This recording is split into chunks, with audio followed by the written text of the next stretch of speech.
이제 7장으로 넘어가 보겠습니다.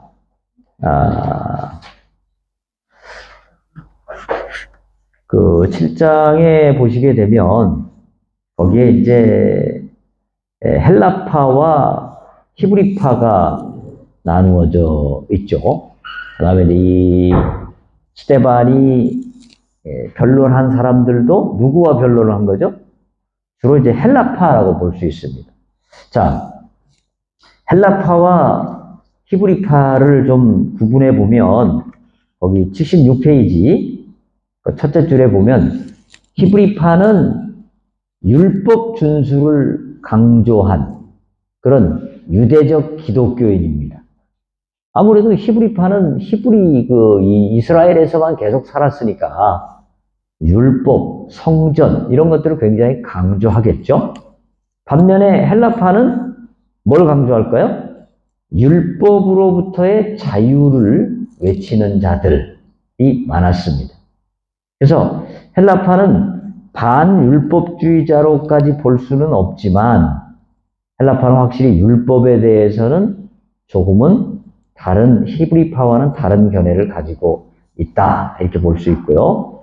성전에 대해서도 헬라파는 성전에 예배를 드릴 수가 없잖아요.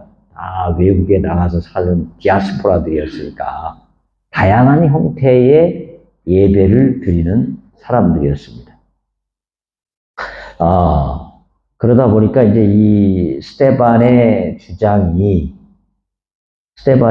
중에 하나가 성전에 관한 문제, 또 이스라엘의 불순종 이런 문제를 얘기했는데, 이런 것들이 이제 이 변론하는 사람들의 심기를 거스린 것이죠. 자, 거기 77페이지 넘어가 보면 스데반 변론의 핵심 주제들 뭡니까?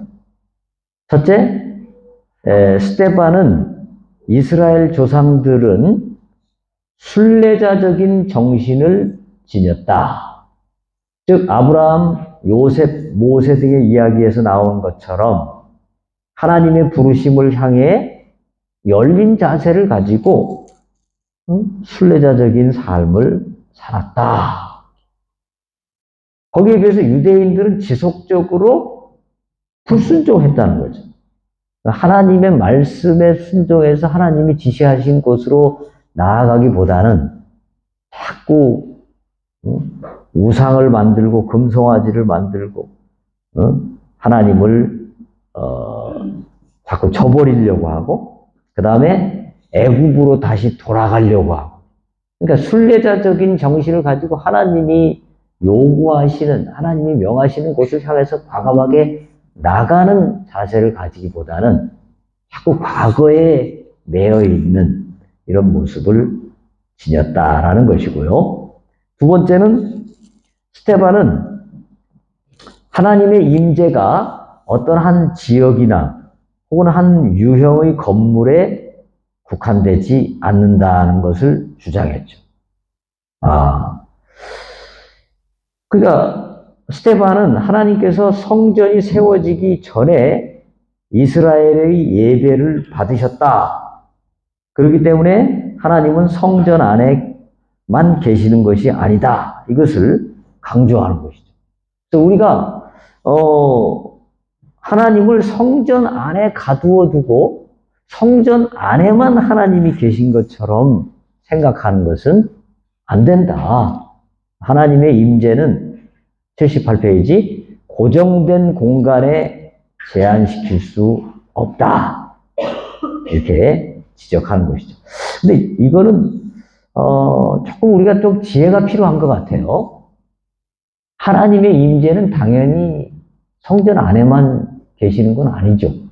어디든지 계시죠. 그러나 또 동시에 하나님의 임재를 가장 잘 느낄 수 있는 곳은 어디예요? 아무래도 예배가 드려지는 성전이죠. 그러니까 이거를 하나님의 성전을 완전히 무시해도 된다라고 또 받아들이면 안 됩니다. 성전, 또 예배당, 이거는 여전히 중요하다. 그리고 성도들이 예배의 자리에 잘 나올 수 있도록 그렇게 권하는 것은 중요하죠. 그러나 이제 또 이 유대인들처럼 하나님의 임재가 마치 성전에만 있는 것처럼 고정시키고 성전을 너무 절대화하는 것도 또 문제다라는 것이죠. 세 번째로 스데반이 지적한 이스라엘 백성의 또 다른 문제는 선지자와 하나님이 세우신 지도자들을 거절한 것이죠. 유대인들은 구약의 전 시대를 통해서 하나님의 세우신 선지자들을 자꾸 거절하죠. 핍박하죠. 나중엔 뭐 죽이기도 하고. 그래서 베드로의 경우에는 너희들이 몰라서 그랬다 이렇게 설교했는데 스데반은 정면으로 그들의 죄를 지적하죠. 그러면서 이제 이 사람들이 막 거기서 굉장한 분노가 일어난 거죠. 그러니까 이들이 생각할 때 이 이스라엘 백성들이 전부 그냥 다 불순종한 사람들이다. 그 다음에 하나님을 성전에 가두었다. 뭐 이렇게 지적을 하니까 이 사람들이 생각할 때 이 스데반이 성전을 무시했다. 또는 우리의 신앙을 무시했다. 뭐 이렇게 생각을 하고 분노했던 것 같아요. 그런데 여기서 이제 우리가 생각해 볼 것은 결국 우리가 예배를 어떻게 드릴 것이냐, 교회를 어떻게 보아야 될 것이냐, 이런 지혜를 좀 얻을 필요가 있다라고 생각이 됩니다. 79페이지 가보시면 그 네 번째 줄, 예배와 관련해서 이스라엘의 문제점 중 하나는 특정한 장소나 형식을 지나치게 절대화하면서 문제가 있고, 또 특정한 형식만 갖추면 하나님이 받으시는 예배가 된 줄로 착각하는 경향이 있었습니다. 그래서 하나님은 이사야를 통해서 그렇게 말씀하시죠. 너희가 내 앞에 보이러 오니 이것을 누가 너희에게 요구하였느냐. 내 마당만 밟을 뿐이니라. 마당만 밟고 교회만 온다고 되는 것이 아니라 진정한 하나님과의 만남, 하나님과의 대면, 이게 있어야 되는 것이죠. 그래서 스데반은 이사야 66장 1절, 2절을 인용하면서 하나님이 손으로 지은 성전을 필요로 하지 않는다. 이런 것을 강조합니다. 그러니까 스데반이 지적한 이스라엘의 잘못 중에 하나는 인간이 지은 성전과 그곳에서의 예배 형식만을 마치 유일한 예배 형식인 것처럼 절대화한 것. 이것이 문제다. 자, 그래서 우리가 이제 선교지에 가게 되면 선교지마다 굉장히 다양한 문화들이 있잖아요. 그리고 다양한 예배 형식들이 있잖아요. 이런 것들을 우리가 어떻게 해야 될 것이냐. 또 처음 선교지로 갔을 때 어떤 예배 형식을 그 선교지에 심어줄 것이냐. 이런 문제가 있겠죠? 이런 문제가 있을 건데, 예를 들면 이슬람권에 가서 예배를 드린다면 이슬람권에서의 기독교 예배는 가능하면 어떤 형식이 좋겠습니까? 굉장히 엄숙하고 엄청나게 진지하고 또 정성이 가득 든, 그러니까 뭐 이슬람의 예배는 보통 어떻게 하죠? 먼저 성전 안에 들어가기 전에, 그 모스크 안에 들어가기 전에 발을 씻죠. 물로 발을 씻고, 그리고 이제 들어가서 뭐 절을 굉장히 많이 하잖아요. 그러니까 이런 것을 기독교 예배에서도 일정 부분 좀 사용할 수 있겠죠. 예를 들면 발을 씻고 들어간다. 꼭 발 씻는 거는 좋잖아요. 발을 깨끗이 씻고 들어간다. 그 다음에 의자를 없애고 전부 이슬람 사원처럼 좀 의자 없는 그런 예배당 형태를 가질 수도 있겠고, 이렇게 볼 수 있겠습니다. 79페이지 보시면 맨 마지막 단에 이런 얘기가 나와요. 기독교 예배에 참여한 어떤 무슬림이 말하기를 너희 알라는 참 불쌍하다. 기독교 예배를 보니까 하나님이 너무 제대로 대접을 못 받고 있는 것 같다라는 것이죠. 예배 드리는 사람들의 모습이 너무 경거망동하고 알라 앞에서 슬리퍼를 신고 예배를 드리는 사람도 있더라. 이게 우리 이슬람 교인들은 도저히 이해할 수 없는 것이다. 이렇게 그게 굉장히 익숙한 사람들이니까 이슬람권에서 예배를 드린다면 이왕이면 굉장히 경건하고 정성이 많이 들여진 그런 예배 형식을 하는 것은 문제가 오히려 좋죠. 그죠? 가능하면 그 문화에 어느 정도 적절한 그런 예배 형태가 좋겠다라는 것이고요.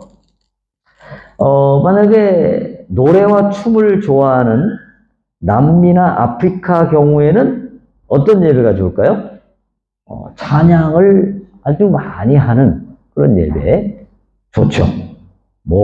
아프리카 같은 경우는 예배 한 3시간 드리는데 한 1시간 넘게 막 찬양을 드리고 온 동네 다 다니면서 찬양하고 그런 경우인데 그런 거 필요하죠. 그들의 문화에. 그 다음에 한국적 기도의 방식, 예배 형식, 성례전 방식 이런 걸 선교지에 가서 무조건 이것대로 해야 된다라고 생각하면 그건 좀 곤란하겠죠. 그래서 예배 형식을 좀 사람들의 문화에 맞게 잘 선택하는 것은 상당히 중요합니다.